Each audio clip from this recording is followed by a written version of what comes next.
ಪಾಪ ಮನೆ ಮಗಳು ತವ್ರ ಮನೆಗೆ ಬಂದಿದ್ಲು. ಅವಳ ಜೊತೆಲಿ ಖುಷಿಯಾಗಿ ಕೂತ್ಕೊಂಡು 4 ಮಾತು ಮಾತಾಡೋಕ್ಕಾಗಲಿಲ್ಲ. ಈ ಮನೆ ಯಜಮಾನನೇ ಸರಿ ಇಲ್ಲ ಅಂದಮೇಲೆ ನಾವು ತನಗೇನು ಮಾಡೋಕ್ಕಾಗುತ್ತೆ? ಪ್ರೀತಿಯಿಂದ ಏನು ಬೇಕಾದರೂ ಕೇಳ್ಬೋದಂತೆ. ಆದರೆ ಈ ಮನೇಲಿ ಆ ಪ್ರೀತಿನೇ ಸೋತ್ ಕೂತಿದೆ. ಪಾಪಿಗಳು ನಾವು.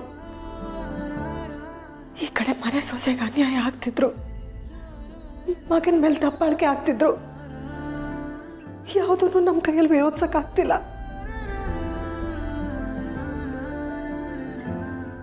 ಅತ್ತೆ,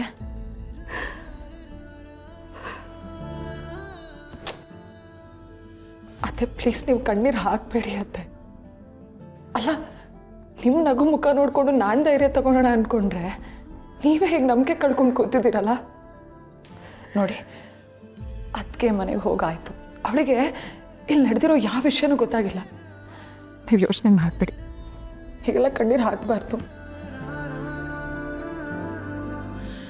ರತ್ನ, ಅಯ್ಯೋ ಅಯ್ಯೋ ರೀ, ಏನು ಮಾಡ್ತಿದ್ದೀರಾ ನೀವು? ಏನಾಗಿದೆ ನಿಮಗೆ? ಏನಾಯ್ತಪ್ಪ?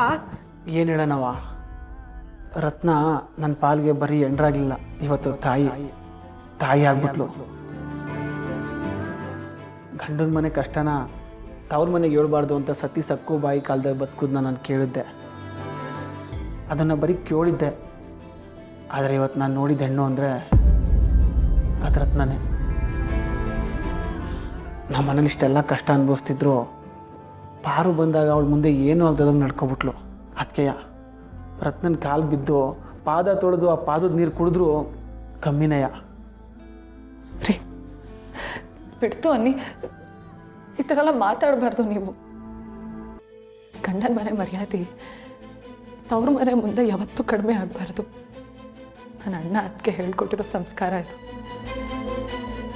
ಅದನ್ನು ನಾನು ಫಾಲೋ ಮಾಡ್ತಿದ್ದೀನಿ ಅಷ್ಟೆ. ಇವತ್ತಂತಲ್ಲ, ಇನ್ನು ಮುಂದೆನೂ ಅಷ್ಟೆ.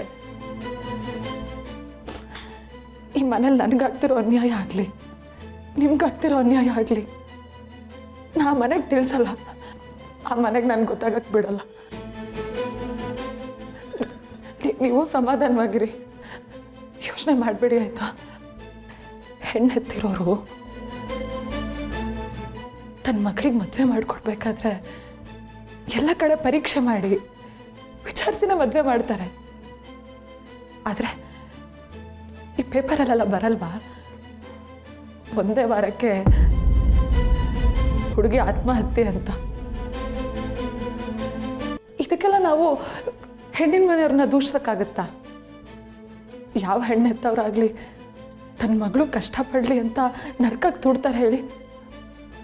ಅವರು ಖುಷಿಯಾಗಿರಲಿ ಅಂತಲೇ ಎಲ್ಲರೂ ಬಯಸೋದು. ಹಾಗಿದ್ಮೇಲೆ ನಮ್ಮ ಅಣ್ಣ ಅಂತೂ ಮಾವಯ್ಯನ್ನೇ ದೇವರು ಅಂದ್ಕೊಂಡ್ಬಿಟ್ಟಿದ್ದಾನೆ. ಅವನಿಗೇನಾದರೂ ಈ ವಿಷಯ ಗೊತ್ತಾದರೆ ಅವನು ತುಂಬ ನೊಂದ್ಕೊಂಡ್ಬಿಡ್ತಾನೆ. ನೋಡಿ, ನಾನಾಗಲಿ ನೀವಾಗಲಿ ಯಾರು ಅಣ್ಣಂಗೆ ಗೊತ್ತಾಗಕ್ಕೆ ಬಿಡಬಾರ್ದು ಪ್ಲೀಸ್.